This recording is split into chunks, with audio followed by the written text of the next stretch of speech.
Hola, con este video vamos a revisar la parte de manejo estadístico de los datos cuando tenemos un diseño completamente al azar con un solo factor. En primera instancia vamos a recordar algunos conceptos que ya habíamos visto anteriormente, que son los que están ustedes viendo en pantalla.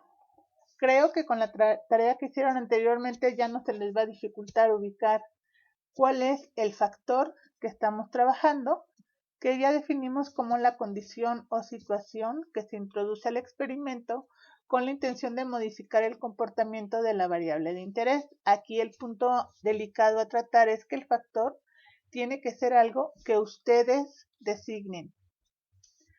También hablamos anteriormente de los niveles del factor, que los consideráramos como sinónimos de tratamiento y que van a ser las formas diferentes en las que presentamos el factor. Estos niveles también deberían de ser a elección del investigador. Y aquí quiero recordarles un concepto muy básico que vimos muy al principio de nuestro curso, que es la varianza. ANOVA es el acrónimo de análisis de varianza. Entonces lo que va a analizar el diseño en la parte estadística de los datos es precisamente la varianza de los datos. Entonces, si ustedes recuerdan, la varianza es una medida de dispersión y representa la variabilidad de una serie de datos en conjunto respecto de la media. Formalmente se calcula como la suma de los residuos al cuadrado divididos entre el total de observaciones. Los residuos, bueno, pues son los datos. Cada dato se le llama un residuo.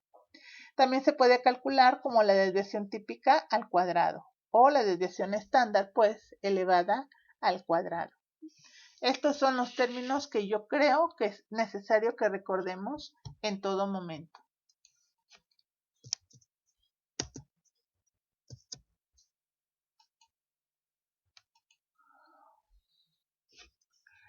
¿Por qué? Porque el fundamento de la prueba ANOVA es precisamente probar que tres o más varianzas son iguales. Y aquí está una representación gráfica de esto que les estoy diciendo. Lo que vamos a hacer es comparar las distribuciones muestrales de tres o más poblaciones. Ya dijimos que uno de los requisitos de estas pruebas paramétricas es precisamente que las distribuciones sean normales, que es lo que está representado aquí con las líneas azules. Entonces vamos a comparar esta varianza de esta población cuya distribución es normal con la varianza de esta otra que tiene las mismas características, con la varianza de esta otra que tiene las mismas características y de igual manera con esta otra. Y formalmente el análisis de la varianza es un método de prueba de igualdad de tres o más medias poblacionales por medio del análisis de las varianzas muestrales, que es lo que está representado de este lado. Entonces, en otras palabras, buscamos conocer la dimensión de dos cosas. De la varianza entre los grupos, esto es lo mismo que decir la varianza entre los diferentes niveles del factor. Esta varianza es la que se atribuye al tratamiento que estoy aplicando. No olviden que tratamiento es igual que los niveles del factor.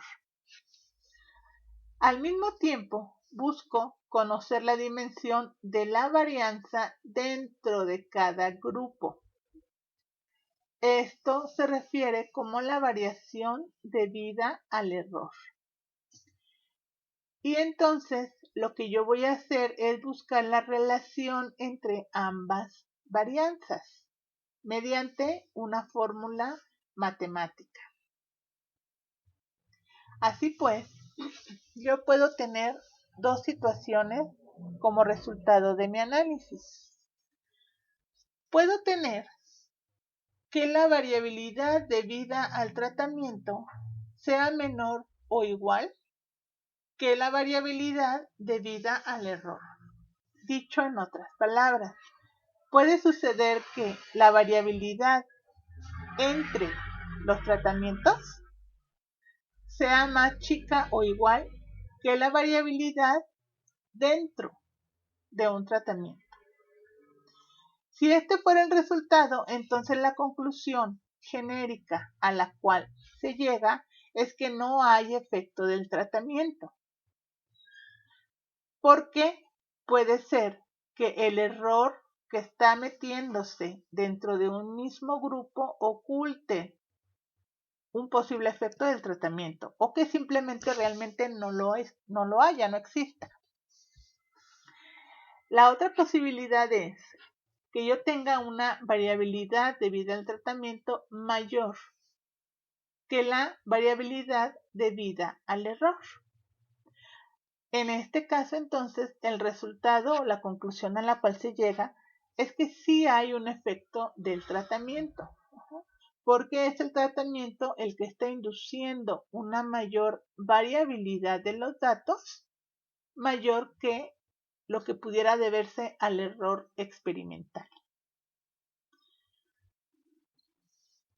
Ahora bien, todo diseño, cuando se aborda desde el punto de vista estadístico, está definido por una fórmula. Esa fórmula ya lo llamamos el modelo lineal. Y en esa fórmula están representadas todas las posibles fuentes de variación que yo tengo en mi experimento. Y aquí les presento, ahorita que lo pueda ver, el modelo lineal del diseño completamente aleatorizado con un solo factor. Y los elementos que están ustedes observando allí son los siguientes.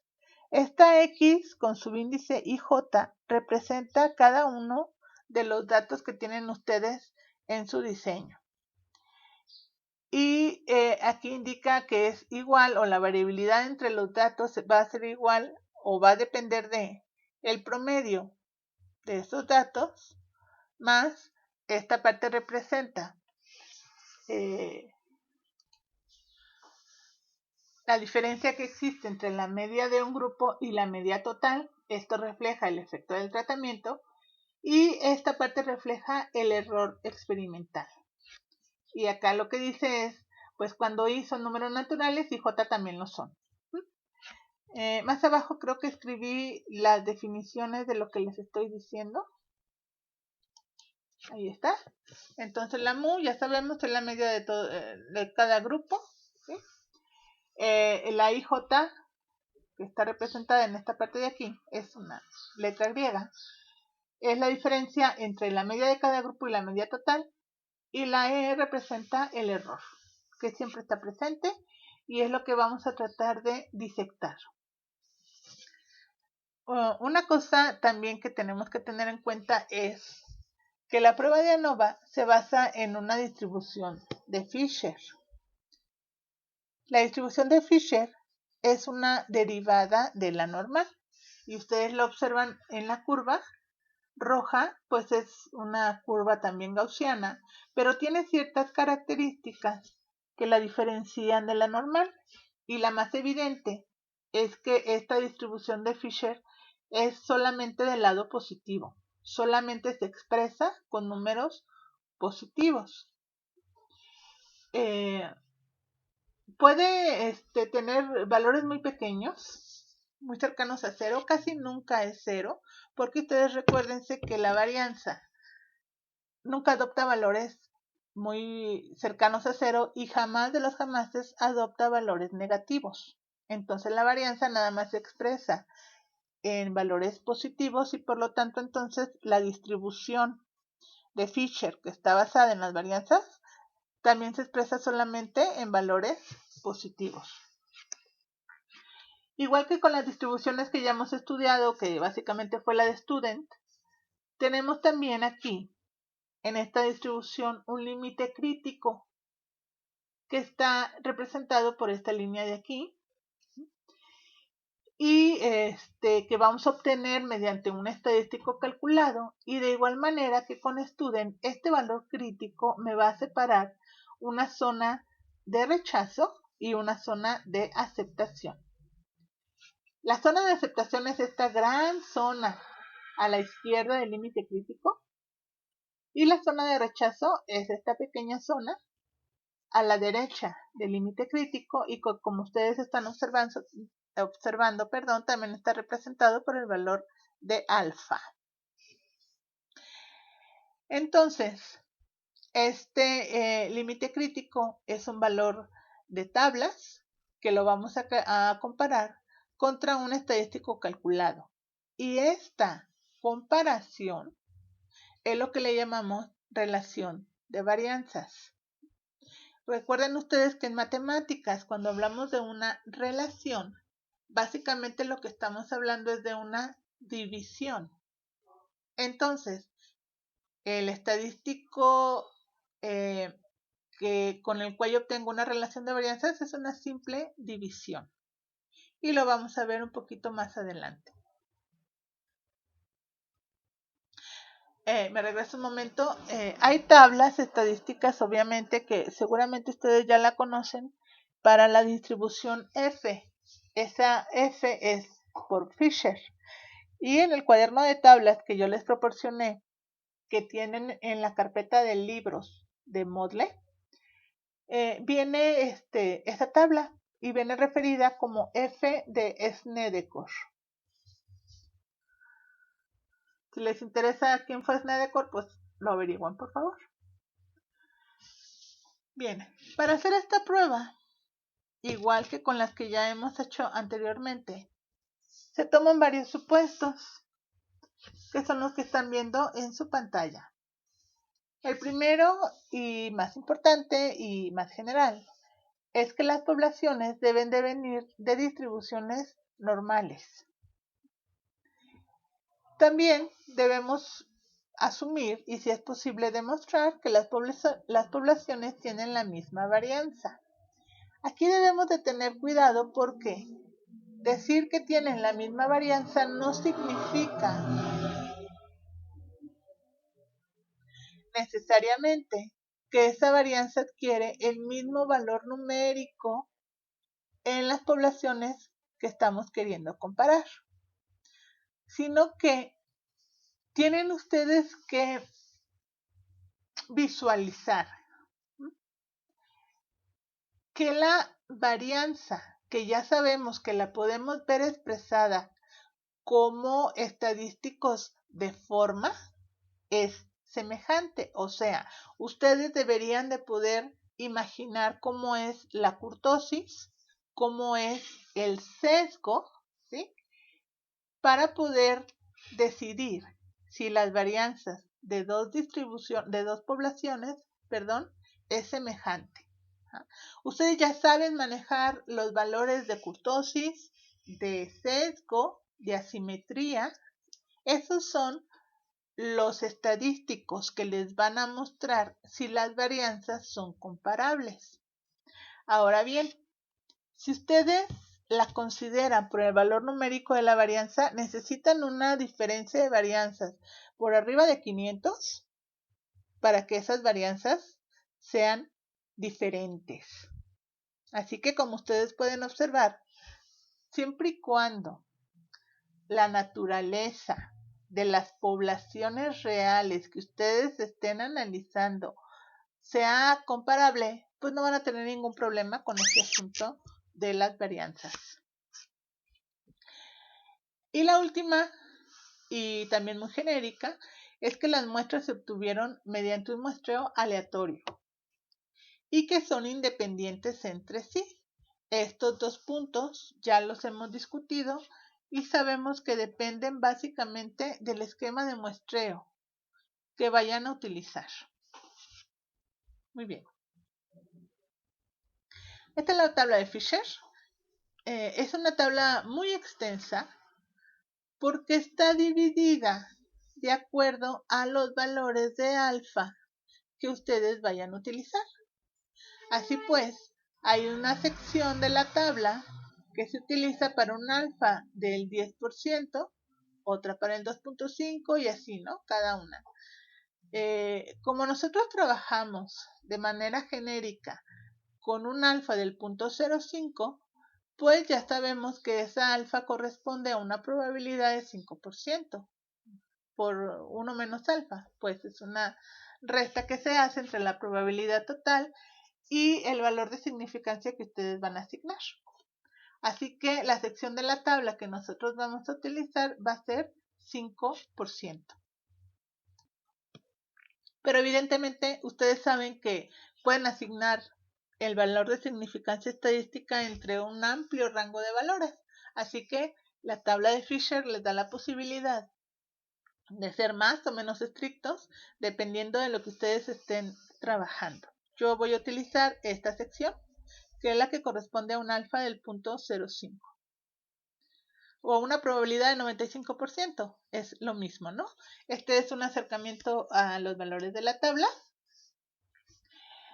en donde quiero que observen cómo está construida.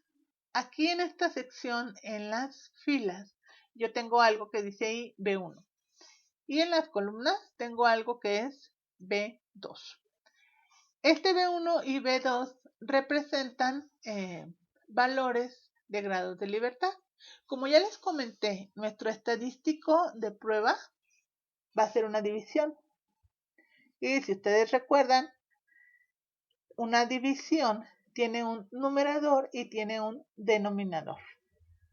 Vamos a ver más adelante cómo es que tanto ese numerador como ese denominador tienen grados de libertad. Así que lo que me está mostrando la tabla son grados de libertad del numerador de este lado y grados de libertad del denominador de este lado. Y en el cuerpo de la tabla hay valores de probabilidad. Entonces lo único que vamos a hacer es tomar los grados de libertad de estos dos componentes de mi división y obtener el número en el cual crucen ambos. La tabla es muy sencilla de manejar, así que si por ejemplo yo tengo 6 grados de libertad en el numerador y no sé, 9 en el denominador, pues lo único que voy a hacer es ubicar el número en donde se cruzan 9 grados de libertad aquí y 6 grados de libertad acá. Entonces el manejo de esta tabla es sumamente sencillo. Bien, ahora, haciendo una recapitulación para entrar en la parte un poco más práctica. ¿Cuándo aplicamos un diseño completamente aleatorio? Pues vimos dos situaciones, ¿no? Una en donde yo tengo unidades experimentales, todas semejantes, que yo tengo la facilidad de agrupar en diferentes grupos, a los cuales les voy a aplicar un nivel de mi factor a cada grupo. Recuérdense que para hacer un diseño de esta naturaleza necesito 3 niveles del factor. Y también recuérdense que a estos niveles del factor yo les puedo llamar indistintamente tratamientos.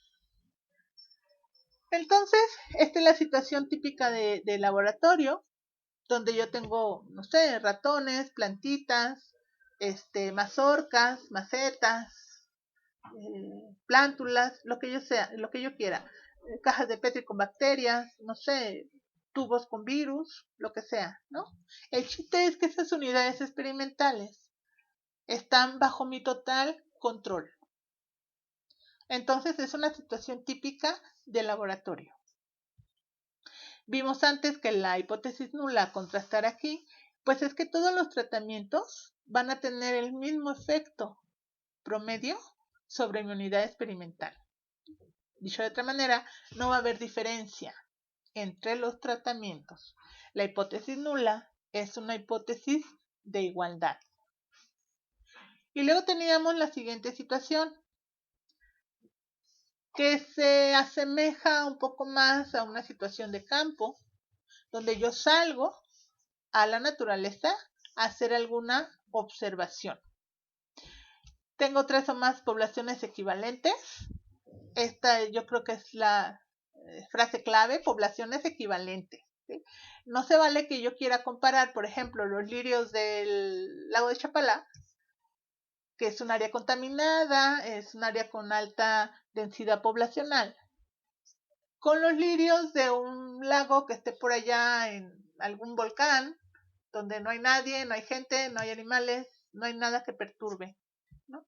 Entonces, las poblaciones a comparar deben de ser equivalentes y ustedes deben de describir con mucha exactitud cuáles son los puntos comunicantes entre esas poblaciones. Muy bien. Comparten características, a eso es a lo que me estoy refiriendo, y esas características deben de ser bien definidas. De cada población, pues se pueden seleccionar muestras, ya saben ustedes, mediante un esquema de muestreo completamente aleatorizado para que sus muestras además sean independientes, mediante el cual van a tomar la característica de interés. Esa característica puede ser tomada y estudiada in situ en el lugar, o pueden ustedes traerse muestras y procesarlas en el laboratorio. En este caso, la hipótesis nula a contrastar es que la variable se comporta igual en las poblaciones que ustedes fueron a estudiar. Es una hipótesis nula equivalente a la que vimos acá. Y sigue siendo la hipótesis de igualdad. Eso es absolutamente relevante que ustedes lo recuerden. Y también es necesario que recuerden que igualdad es igual que. No se puede poner el símbolo igual y luego tacharlo porque eso significa otra cosa. Entonces, igualdad es signo igual y no hay otra posibilidad. Tal vez la única posibilidad es que ustedes combinen el signo igual con mayor que o menor que. Sin embargo, pues el signo igual debe de aparecer en las hipótesis nulas. Muy bien. Ahora, ustedes ya construyeron una matriz de diseño para las propuestas de su experimento, así que estoy segura de que pueden manejar ya perfectamente cualquier matriz que se les presente. Las matrices del diseño completamente aleatorio con un solo factor, pues son matrices que nada más tienen información en la columna, ¿sí? Y ya ustedes estuvieron trabajando en definir el factor y definir los niveles de ese factor. Y bueno, ya les quedó claro, espero, que cada columna va a representar un nivel de ese factor. Y en este diseño, en las filas, nada más se van a poner los datos, ¿sí? O el ID de las unidades experimentales que ustedes van a considerar. Entonces, esta matriz de diseño solamente tiene información en las columnas. Y las celdas, bueno, ya sabemos, son los datos que vamos a procesar. Y es lo que ustedes han venido trabajando. Creo que todos pueden manejar una matriz de diseño de esta naturaleza y creo que no hay problema con ello. Ahora bien, una vez que tenemos esta matriz llena con los datos, ya fuimos, hicimos el experimento, observamos todas las reglas que hay que seguir para hacer un experimento, sabemos cuáles son nuestras variables de entrada, sabemos cuáles son nuestras variables de salida, y entonces tenemos esta matriz llena con los datos. Y entonces ahora sí es cuando empieza el análisis estadístico de estos datos. Bajo un diseño aleatorio con un solo factor, estas son las partes del análisis. Primero vamos a hacer estadística descriptiva, de la más básica. Hay que saber las medias, las desviaciones estándar, la n por columna o por grupo o por tratamiento o por nivel, como ustedes le quieran llamar.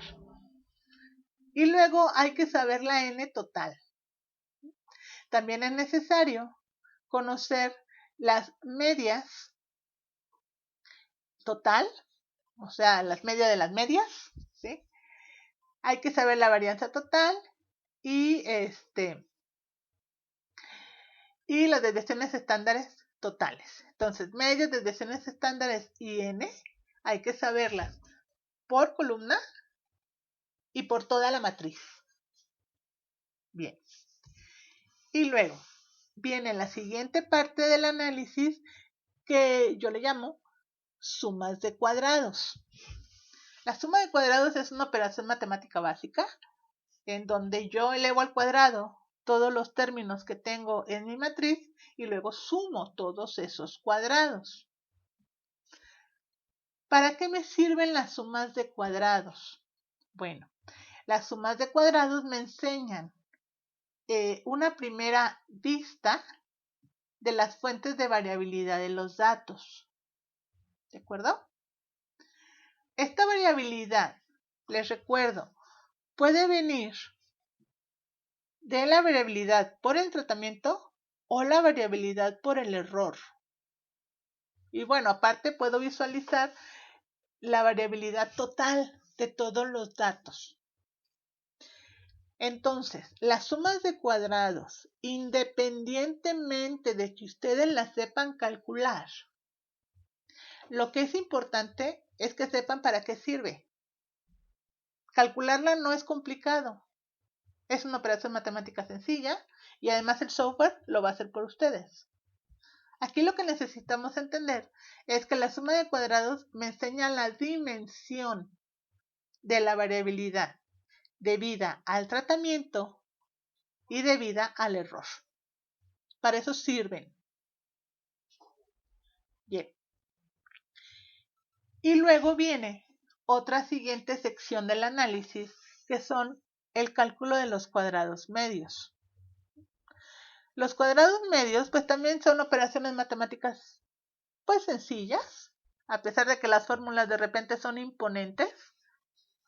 Sin embargo, los cuadrados medios me sirven para relacionar grados de libertad. Y luego viene el cálculo de la relación de varianzas. La relación de varianzas, ya les comenté antes, pues es donde uno puede ver cómo se relacionan la variabilidad por el error y la variabilidad por el tratamiento. Y ahí voy a ver quién es más grande, básicamente. Y es la F calculada, es una simple división. Y luego la siguiente parte, pues es buscar el valor crítico en la F de tablas. Después, como siempre, tengo que tomar mi decisión estadística. Tengo que comparar el estadístico calculado con el estadístico crítico y decidir qué hago con la hipótesis nula. Las reglas de decisión de hipótesis nula se mantienen iguales, son universales y ya las saben ustedes, ahorita se las voy a mostrar. Y después hay que hacerlo difícil, ¿no? Interpretar los números en relación al contexto del problema. Cuando llegamos a esta parte, digo que es difícil porque después de hacer todo esto, a ustedes ya se les olvidó de qué se trataba el problema y se absorben totalmente en el manejo numérico. Entonces, a la hora de regresar al mundo real, es complicado. Sin embargo, es necesario, evidentemente. Ustedes tienen que explicar de qué significa, ¿no? Todo el análisis que ustedes hicieron. Entonces, pues hay que ponerle como mucha intención, hay que volver a leer el problema, hay que volver a revisar los números y tratar de comprender qué me están diciendo los números en función del problema que estoy tratando de resolver. Muy bien. Vamos a la que sigue.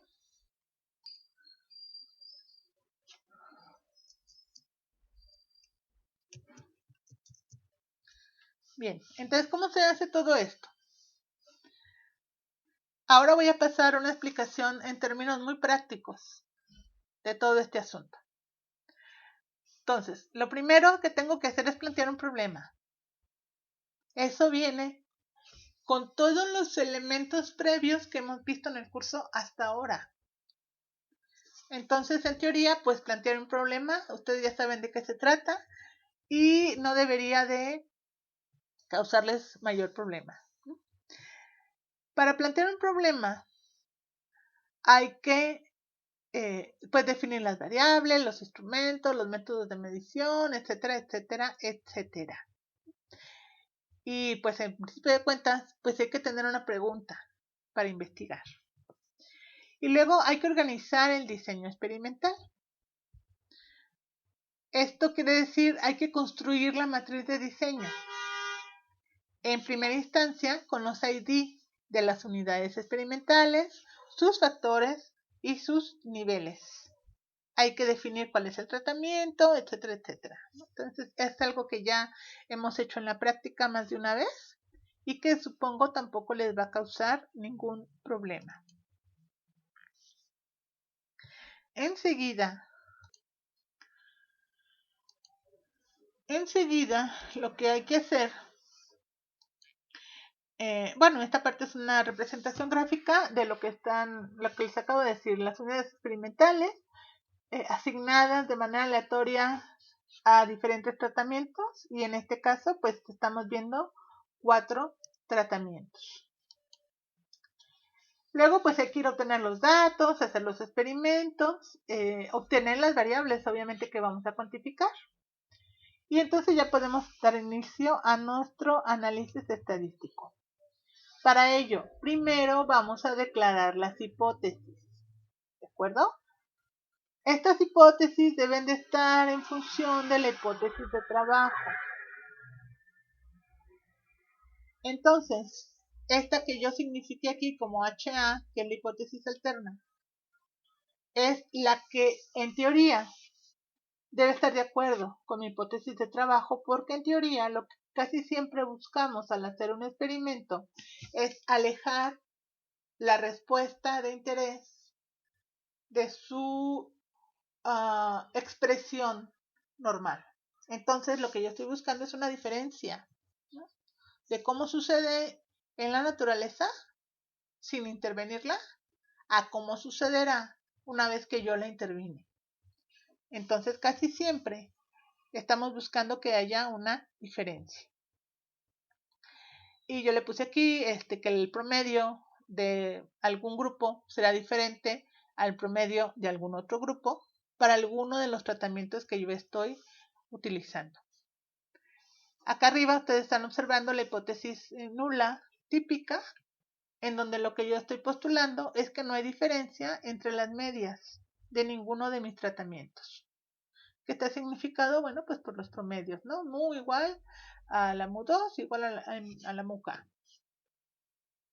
Luego, en el paso 2, pues hay que fijar el nivel de significancia o valor alfa, que como ya sabemos, pues tiene 3 valores posibles, 0.05, 0.01 y 0.1. Y luego en el paso 3, pues vamos a ordenar los datos en la matriz previa, que es esa que está ahí. Y luego enseguida, pues empezamos con las operaciones matemáticas. Necesitamos calcular la suma total, o sea, la suma de todos los números que ustedes tengan aquí, la media total, media de todos los números que tengan en la matriz, y luego la media por columna, o sea, el promedio de los datos por cada columna. El número total de los datos, cuántos tienen en toda la matriz, y la n por tratamiento, cuántos tienen en cada uno de los tratamientos de su diseño. Enseguida vamos a calcular las sumas de cuadrados. Perdón, ya me fui de más. Bien. Sumas de cuadrados necesito 3. Una suma de cuadrados por tratamiento, una suma de cuadrados por el error y una suma de cuadrados total. Esta es la operación matemática más difícil que van a hacer. Y no es difícil realmente. Así que inclusive la pueden hacer con lápiz y papel y calculadora. Entonces lo que vamos a hacer es elevar todos los números al cuadrado y luego sumar esos cuadrados. Y necesito hacer esa operación con todos los números que tenga en la matriz y luego con todos los números que tenga en cada una de las columnas. En esta, en esta, en esta y en esta. Para obtener la suma de cuadrados total y la suma de cuadrados por tratamiento. Y para obtener la suma de cuadrados por el error, pues simplemente resto la total menos la de tratamientos.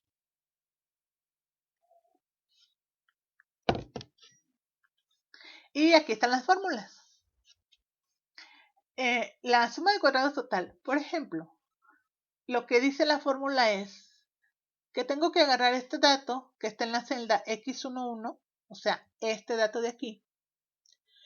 Lo tengo que restar de la media total, que ya calculé previamente, y el resultado de esa resta lo elevo al cuadrado. Más, recuérdense que es una suma, y luego agarro el siguiente dato que está en la celda X21, o sea, este de aquí, lo resto de la media total y todo eso lo elevo al cuadrado. Más el siguiente dato. Este dato lo resto de la media total, elevo al cuadrado. Más el siguiente, y el siguiente y el siguiente. Ajá. Entonces la suma de cuadrados total implica que ustedes tomen cada uno de los datos de la matriz, lo resten de la media total y lo eleven al cuadrado. Y después cada uno de esos residuos los sumen. Esto que está en esta sección de la fórmula es un residuo. Y tienen que sumar todos esos residuos. Es una operación matemática tardada, entretenida, pero realmente no compleja. Luego, viene la suma de cuadrados por tratamiento. En este caso, lo que yo voy a hacer es tomar la n de la primera columna, esta que está aquí, y eso lo voy a multiplicar por la resta del promedio de esa columna menos el promedio total elevado al cuadrado. Y este residuo lo voy a repetir en todas las columnas que tenga. Y el resultado de eso lo voy a sumar. ¿De acuerdo? Siguen siendo sumas de cuadrados. Pero ahora estamos relacionando el número de datos que tengo en cada uno de los niveles del factor con la totalidad de los datos.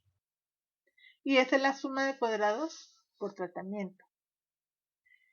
Y bueno, para obtener la suma de cuadrados del error, voy a tomar el valor numérico que me dio esta operación y lo voy a restar del valor numérico que me dio esta operación. Si ustedes se fijan, en esta primera operación yo ya puedo tener una dimensión de para dónde va el resultado de mi análisis. Porque si dije antes que esta suma de cuadrados total me enseña la variabilidad de todos los datos contra todos los datos, y luego esta me va a enseñar la variabilidad que se mete por el tratamiento, y esta me va a enseñar la variabilidad que se mete por el error, yo ya puedo empezar a estimar si esta es más grande que esta, o si al contrario, ¿no? Entonces ya puedo tener una primera idea de si el tratamiento mete mayor variabilidad o el error es el que mete mayor variabilidad. Entonces, desde este primer cálculo, yo ya puedo inferir para dónde va a ir mi decisión estadística. Bien. Vamos con la siguiente sección,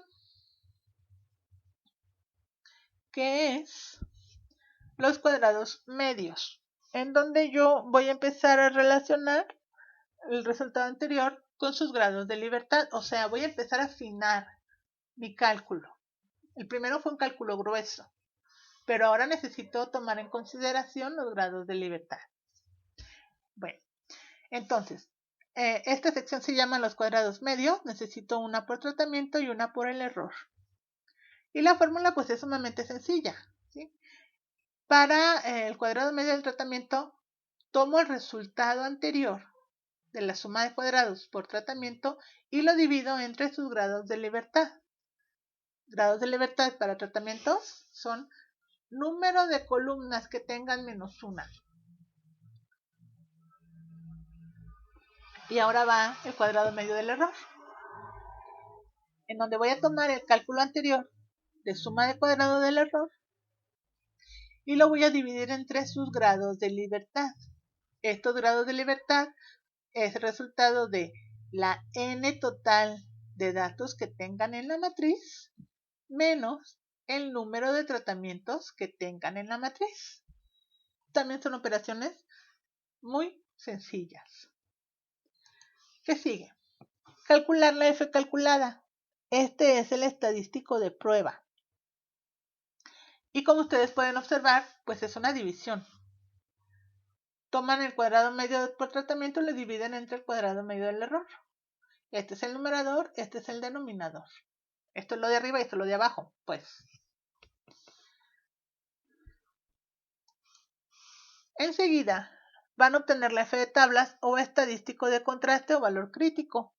¿Cómo lo van a obtener? Pues en la tabla de Fisher, con la columna K-1 y la fila N-K. O sea, grados de libertad del numerador, grados de libertad del denominador. Entonces, este dato ya lo tienen, lo obtuvieron por acá, este también lo obtuvieron acá.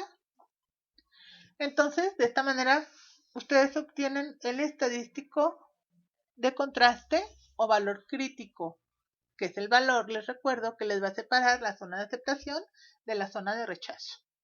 Y lo que van a hacer, igual que como hicieron en Student, van a ubicar en la F calculada, o el estadístico de prueba, el número que les dé esta operación en relación al número que les dé la tabla.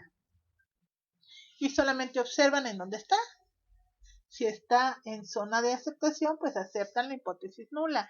Si está en zona de rechazo, pues rechazan la hipótesis nula. Como ya lo hemos hecho anteriormente. Ok, ahí están expresadas lo que les acabo de decir. Y estas son las reglas de decisión generales que ya la conocemos. Si F calculada es mayor o igual que la F de tablas, entonces rechazamos hipótesis nula. Y en caso contrario, vamos a aceptar la hipótesis nula. Entonces, todos los resultados numéricos que vamos a ir obteniendo de las operaciones matemáticas que les he explicado anteriormente, las vamos a organizar en una tabla que se llama la tabla de ANOVA. Esta tabla de ANOVA tiene los siguientes elementos. En la primera columna vamos a poner el origen de la variación, que ya dijimos que son dos posibles orígenes, ¿no? El tratamiento o el error. El tratamiento se llama entre grupos, variación entre grupos, y el error se llama variación dentro del grupo. Y aquí tenemos la variación total, que también la hemos calculado ya anteriormente. En la siguiente columna vamos a poner los grados de libertad, que aquí le puse cuál es la formulita de grados de libertad. Siguiente columna van los resultados de las sumas de cuadrados, y aquí está cada una de ellas. Y luego los cuadrados medios, aquí está cada una de ellas. No tenemos cuadrado medio total, solo por tratamiento y por error. Y luego en la siguiente columna vamos a poner nuestra F calculada. Y en la última vamos a poner nuestra F de tablas. Entonces, esta tabla de ANOVA resume todos nuestros cálculos. Y es la que regularmente mostramos en las tesis o en los artículos o en cualquier documento que nosotros vamos a presentar como resultado de nuestros análisis. Regularmente presentamos nuestra tabla de ANOVA. Algunos softwares hacen algunas pequeñas variaciones en la construcción de la tabla. Por ejemplo, Minitab, no recuerdo, creo que no les ofrece la F de tablas, sino que les ofrece aquí el valor de P. Que bueno, en algún momento discutiremos de qué se trata el valor de P. Por ejemplo, a Excel creo que sí les da la F de tablas, y algunos otros softwares, algunos la dan, otros no la dan. Bien, pero es importante pues recordar que esta tablita se convierte en la visualización de los cálculos que hemos hecho. A nadie le interesa realmente ver sus sumas, sus restas, sus multiplicaciones y sus divisiones, ¿no? Lo que interesa ver es esta tabla. Ok, entonces vamos a tratar de hacer una aplicación de todos los parte, digamos, procedimental que les he explicado. Sin embargo, quisiera ser muy enfática en el hecho de que es fácil, realmente es la parte fácil, hacer los números, ¿de acuerdo? Es muy fácil realmente volcar toda nuestra atención y todo nuestro interés en hacer la prueba. Sin embargo, eso no significa saber hacer un diseño. La parte estadística la resuelve el software. Ahorita les voy a enseñar casi a mano para que ustedes observen cómo se relacionan los números.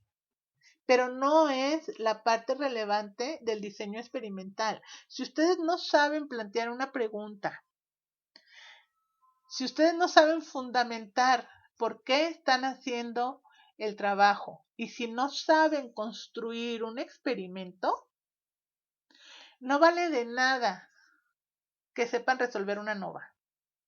Es la parte como que la gente presume como mucho. Oh, perfecto, sé hacer una nova, pero no sabes hacer un experimento. Entonces, esta parte es puramente procedimental.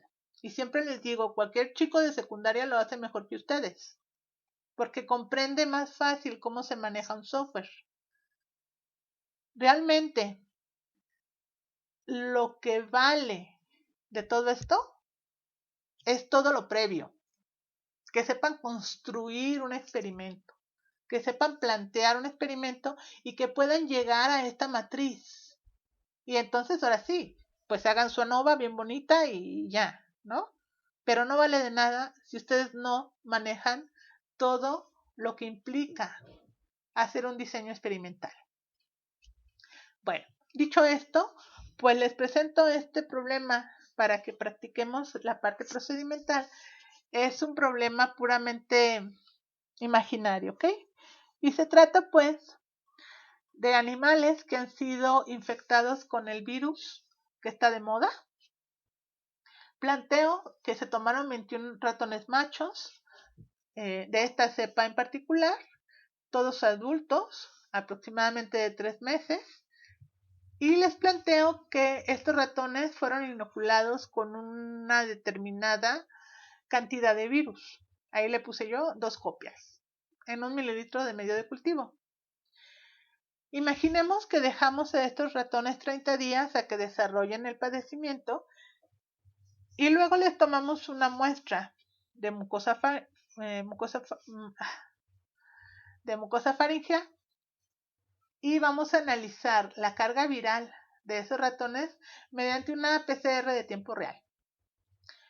Entonces, estos fueron los resultados. Los resultados son reales, los obtuve de una compañera que me facilitó los datos. No es relevante qué tipo de antivirales están utilizando. Y bueno, pues estos son los datos que los invito a que analicemos.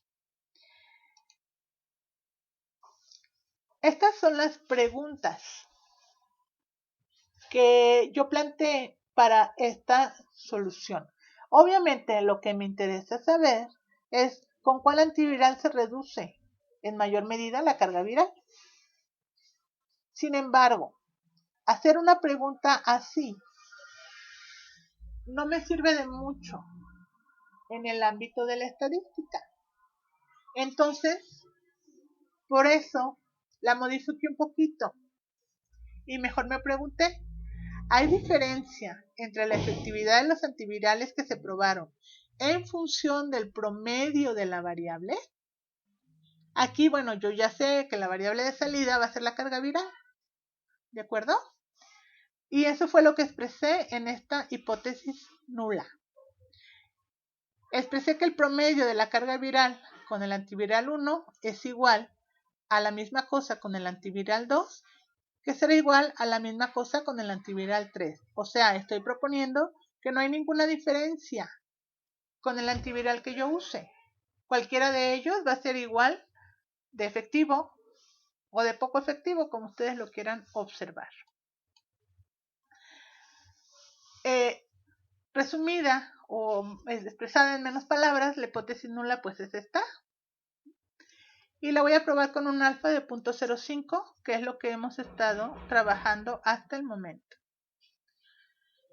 El factor pues es el antiviral, los niveles es el tipo de antiviral, aquí tengo mis 3 niveles, los resultados y voy a continuar en Excel. Ustedes pueden continuar con lápiz y papel y una calculadora.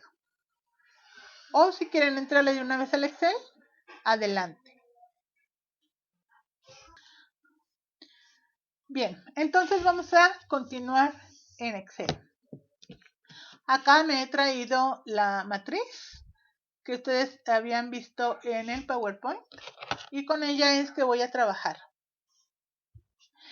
De este lado les he puesto las fórmulas, la hipótesis nula y cada una de las fórmulas que se van a utilizar, porque la intención es que ustedes en una primera instancia puedan observar cómo entran los números en cada fórmula y cómo se van obteniendo los resultados.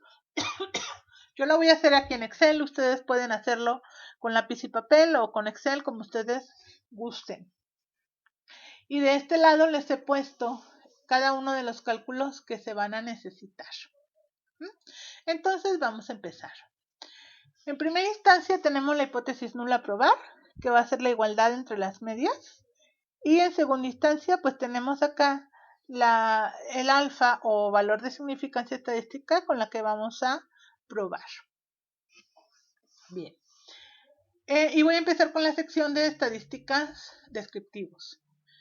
Y primero pues voy a calcular una suma total. Que voy a utilizar pues las fórmulas de Excel para hacerlo. Entonces aquí le doy doble clic, marco todos los números y le doy Enter. Esa es la suma total. Y luego voy a calcular una media total, que es el promedio total. Después una media por tratamiento. Aquí obviamente necesito una media para este tratamiento, otra para este y otra para este. Así que lo voy a hacer en estas tres celdas, ¿sí?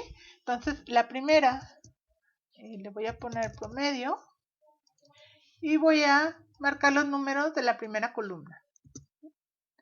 Para la segunda voy a hacer el mismo procedimiento e igual para la tercera. O pueden ustedes ubicar el cuadrito de repetición, que es este de aquí, y jalarlo para la derecha para que perdón, puedan repetir el cálculo en las siguientes celdas.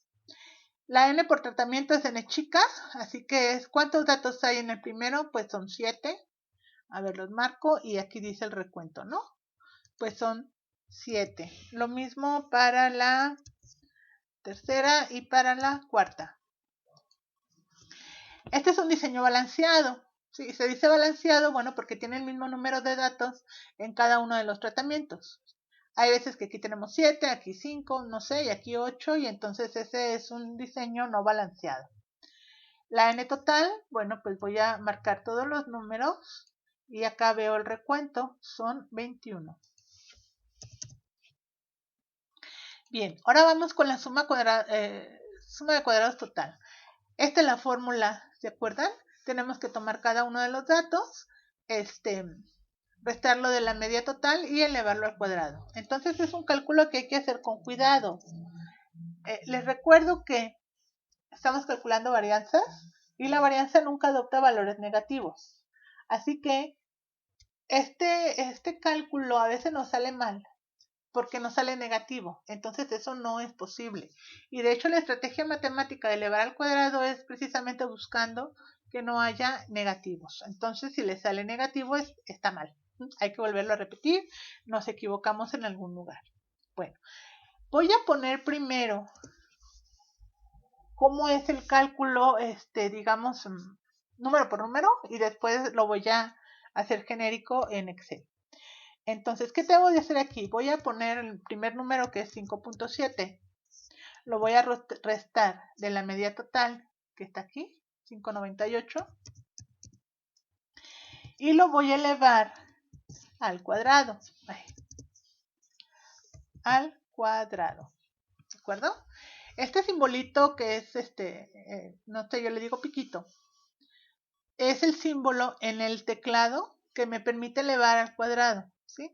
Y mi teclado lo tiene del lado derecho junto al tab. Entonces ubíquenlo. Y ubiquen también con cuál tecla Alt se escribe. Entonces el mío, por ejemplo, se escribe con el ALT que tengo del lado derecho. Y cada computadora tiene una manera de escribirlo. Entonces, el siguiente sería 4.3 menos 5.98 igual elevado al cuadrado. ¿De acuerdo? Y así me tengo que seguir con cada uno de los números de la matriz. Bien, entonces, eso que como lo escribí ahorita es como ustedes lo pueden ir haciendo si están trabajando con lápiz y papel. Si, bueno, ya han practicado un poquito el uso de Excel, pues lo pueden hacer aquí todo un poquito automatizado, ¿no? Entonces lo que voy a hacer es clic en el primer número, menos, clic en la media total, cierro el paréntesis y elevo al cuadrado. Más, o sea, no me salvo de irlos poniendo todos, ¿eh? Ahorita así lo vamos a hacer. Clic en el número que sigue, menos esto, elevado al cuadrado. El que sigue.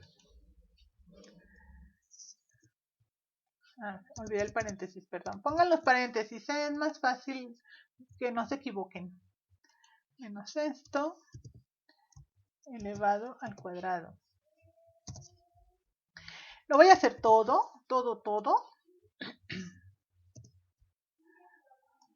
Menos esto, elevado al cuadrado. Y espero que ustedes me estén siguiendo. Yo sé que hay muchos que ya tienen cierta experiencia en el manejo de Excel, en el manejo de trabajo estadístico, y eso me parece muy perfecto. Así que si ustedes conocen otra manera de hacer el cálculo que no sea automatizado, ¿ok? No utilicen las herramientas de Excel, porque lo que yo quiero ahorita es que ustedes observen cómo entra cada uno de los números en el análisis, ¿sí? Después, bueno, pues les enseñaré la manera linda de hacer esto. Así que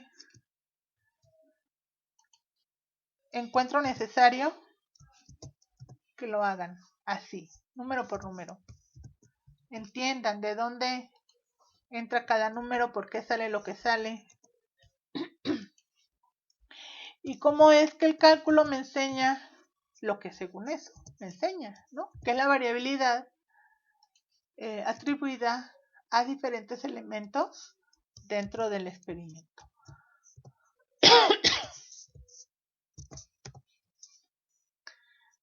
Entonces, pues esta, como les comenté, es el cálculo más largo que se hace.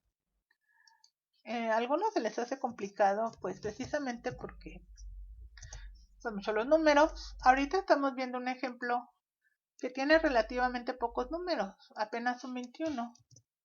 Son pocos en realidad. Y bueno, pues obviamente elegí un problema que no tuviese demasiados números que escribir. Además es un excelente trabajo de gimnasia mental.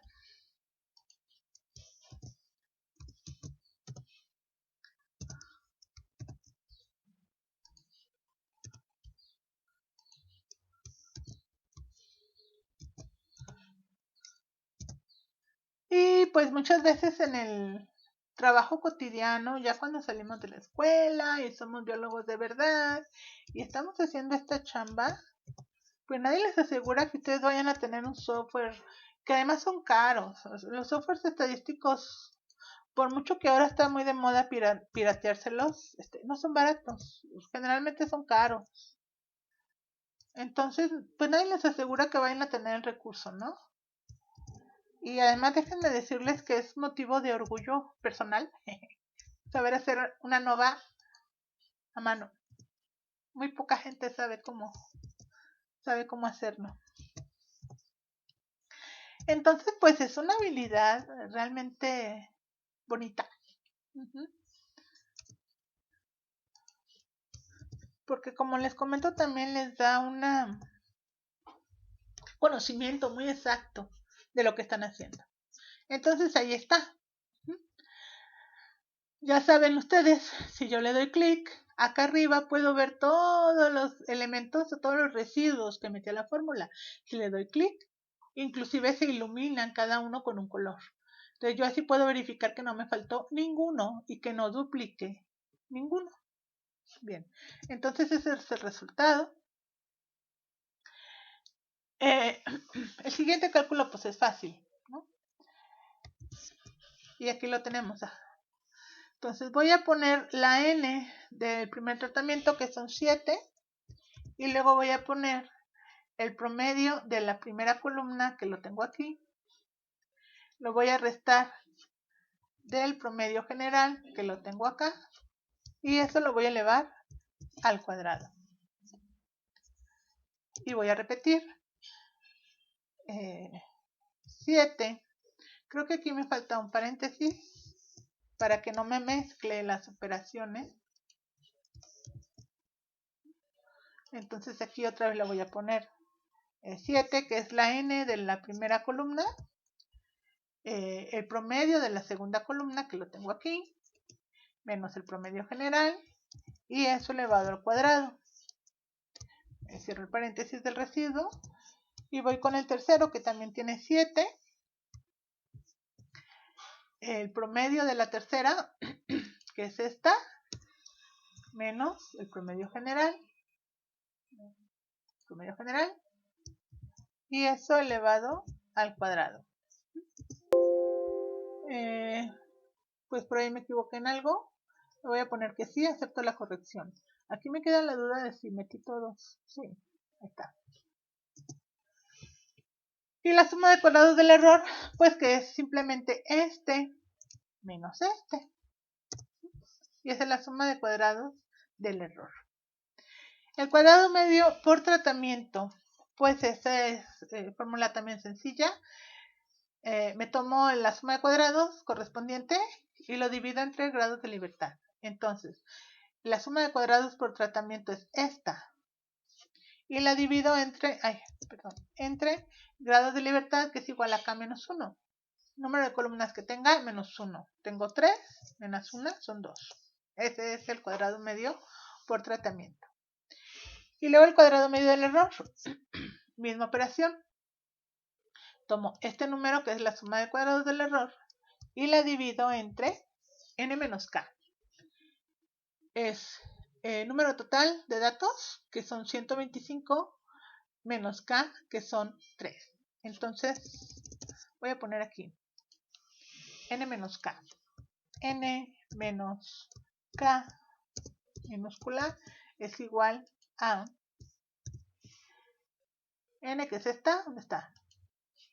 Menos K, que son 3, pues entonces son 122. Entonces me regreso acá y dije que era la suma de cuadrados del error entre estos grados de libertad. Ya, la suma de cuadrados. Bien, entonces la F calculada pues es la relación entre esos dos, ¿sí? Cuadrado medio de tratamiento entre cuadrado medio del error. Entonces esta es la F calculada. La F de tablas la voy a buscar en la tabla de Fisher. F es Nedecor de su cuadernillo de tablas y la voy a buscar con esta fórmula de aquí, ¿sí? Entonces tengo que ir a la columna 3 y a la fila 122.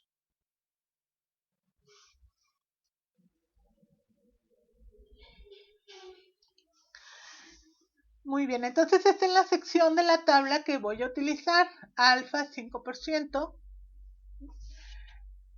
y tengo que ir a la columna 3, fila 122, ¿es verdad? A ver, no, es la columna 2 y la fila 122. Entonces, busco en mi tabla la columna 2, ¿está?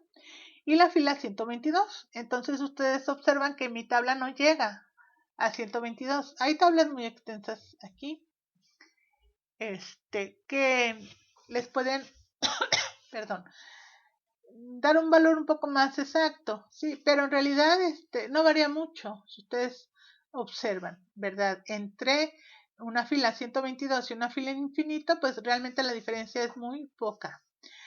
Así que, pues yo voy a tomar este número de aquí, el 3.07, como F calculada.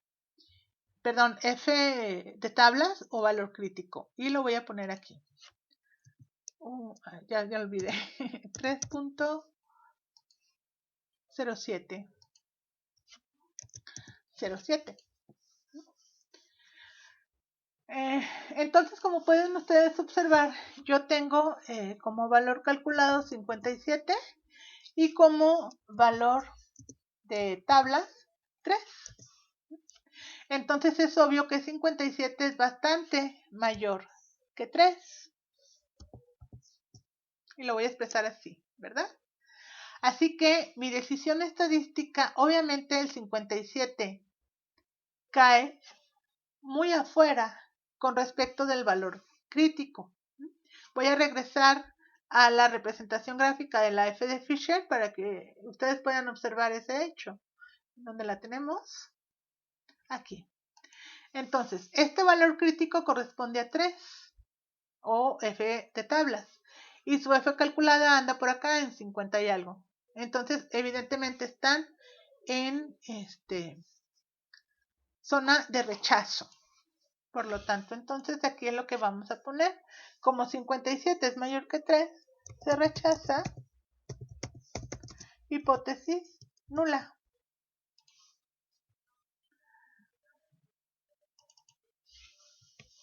Bien. Entonces, ahora hay que escribir una conclusión en el contexto del problema.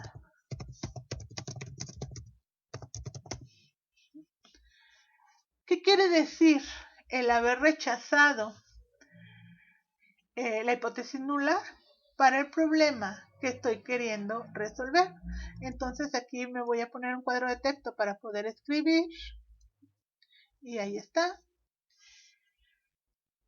Lo que yo rechacé fue esta igualdad, ¿no?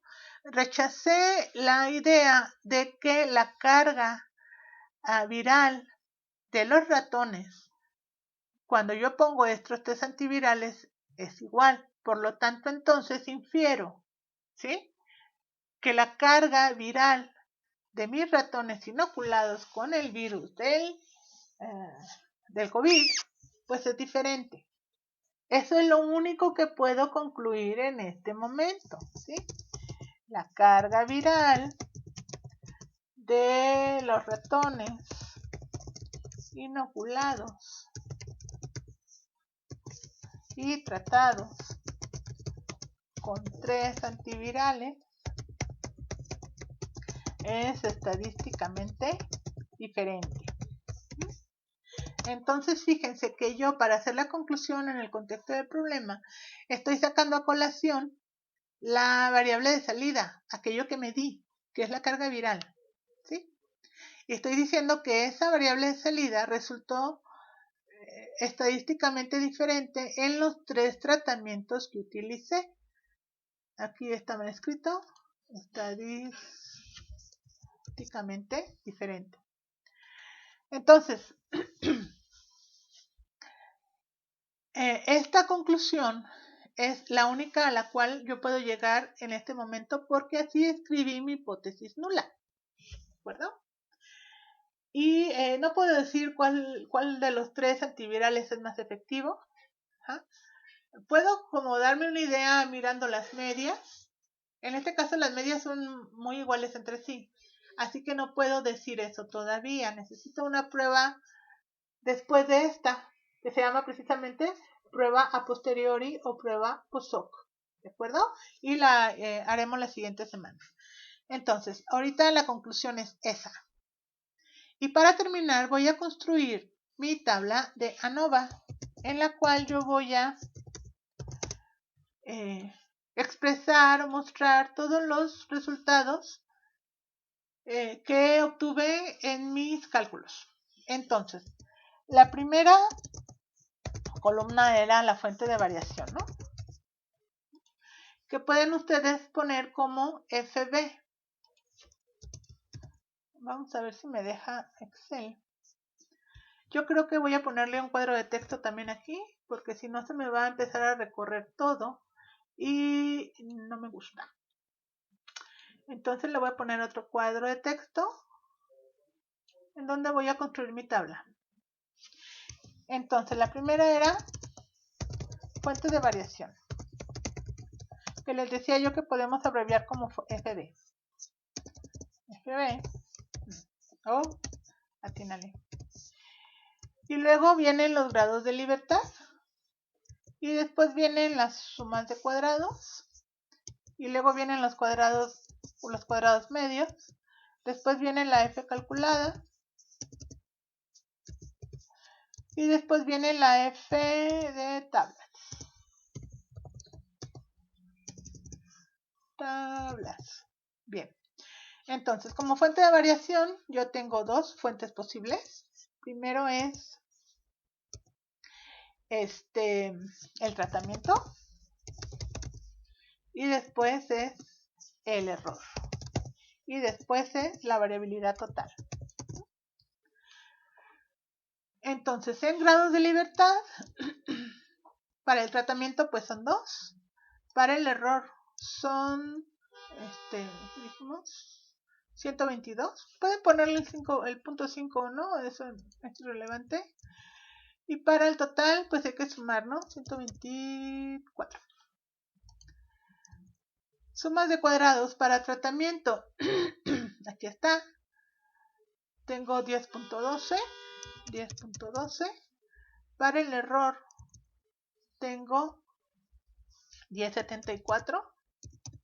Y como total tengo 20.86. Para los cuadrados medios tengo para el tratamiento 5.05. Para el error tengo 0.08. Vamos a ponerle 2 decimales. Y de total no hay.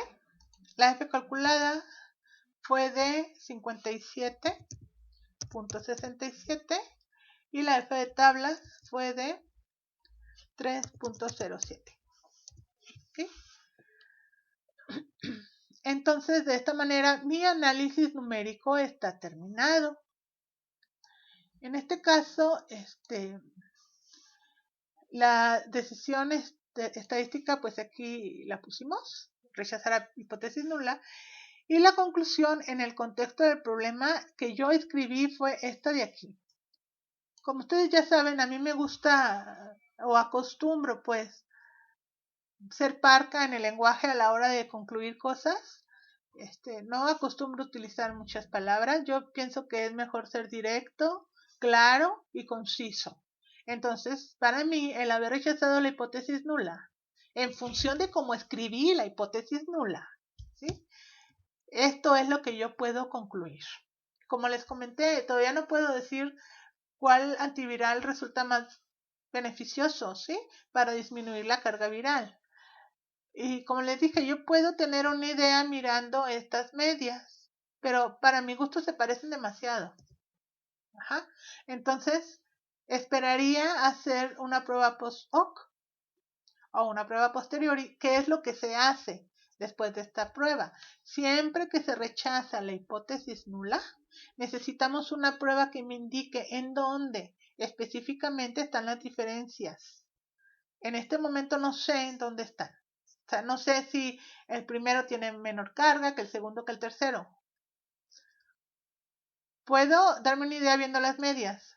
Ajá. Pero acuérdense que lo que estoy analizando es varianza. Así que necesito ubicar si las distribuciones de los tres conjuntos de datos que estoy analizando aquí están definitivamente alejadas unas de otras o se están superponiendo. Ajá. Por eso entonces necesito analizar la varianza con una prueba post-hoc, que bueno, será lo siguiente que les enseñe. Espero que este video les sirva para poder analizar algunos problemitas que les voy a dejar de tarea y que van ustedes a resolver así. Quiero ver todos los números que están ustedes metiendo a la resolución del problema, ya sea que lo hagan a mano o que lo hagan con Excel. Si lo hacen a mano, pues tomen unas fotos que sean claras, construyan con ellas un PDF y lo suben al Moodle en el sitio de la tarea para que yo pueda verlas. ¿De acuerdo? Espero que no tengan ningún problema. Vamos a retomar el tema el próximo lunes para continuar trabajando sobre de esto mismo. Les agradezco mucho su atención, les dejo la tarea para que practiquen y nos veremos el próximo lunes. Hasta luego.